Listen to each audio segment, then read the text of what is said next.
করে করে সে প্রথমেই না ঠাকুরকে স্মরণ করি, তারপর দিনটাকে শুরু করি। তাহলে এই শুরু যেন ঠাকুরকে নিয়ে শুরু করার যে চেষ্টা, তাহলে সেরকম একটা পাঠচক্র একটা দিনকে শুরু করছেন, সেই শুরুটা হচ্ছে যেন পরবর্তীতে এইরকম হবে। যারা শুরু করেছিলেন, এখন যারা আছেন এই মঞ্চেই আছেন বা আপনাদের মতো চেয়ারে আছেন, বসে আছেন, বেঞ্চে আছেন, তারা নিজেরা কি ভাবতে পারছেন যে এতদিন পরে, অর্থাৎ এটি হচ্ছে 2025 সাল, মানে প্রায় 27 বছর আগে যে ঘটনাটি ঘটেছিল, এই 27 বছর পরে যেটা দেখছি সেটা কি এইরকমই রূপ নেবে?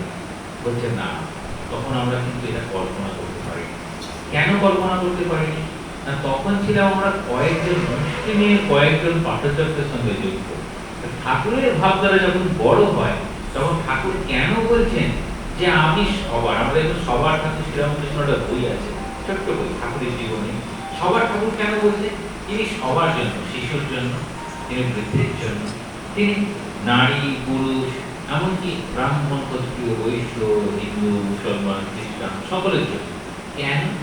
না, তিনি জাতির ঊর্ধ্বে গিয়েছেন, তিনি এই বয়সের ঊর্ধ্বে গিয়েছেন। বয়সের ঊর্ধ্বে কি করে যাওয়া যায়? না, বয়সের ঊর্ধ্বে আমরা যেতে পারি যদি আমি বৃদ্ধ হয়েও যদি শিশুর সঙ্গে সেরকম মেলামেশা করতে পারি, বা আমি বৃদ্ধ হয়েও যদি যুবকদের সঙ্গে মিলতে পারি, তাহলে কি আমি আমার খালি বৃদ্ধের গোষ্ঠীর মধ্যে আটকে থাকলাম, না সবার মধ্যে গেলাম? তাহলে সকলকে একসঙ্গে নিয়ে চলার যে বৈশিষ্ট্য, সেটি শ্রীরামকৃষ্ণ অর্জন করেছিলেন।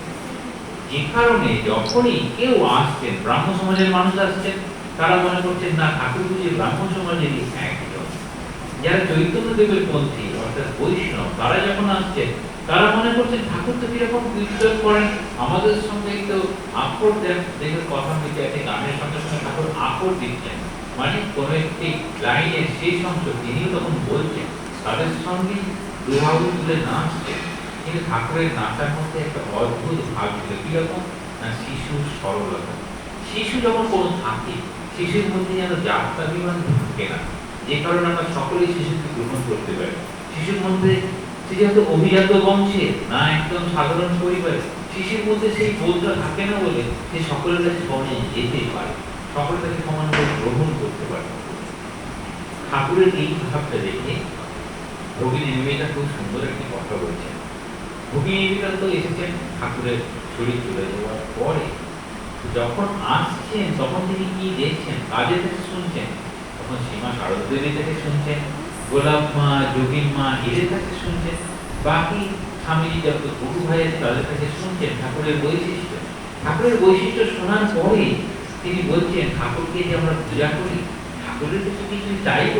বলছেন না, ঠাকুর সরল শিশুর মতো, আমার যা কিছু আছে আমি সব কিছু দিয়ে তাকে আনন্দিত করব। তাহলে আমরা কিভাবে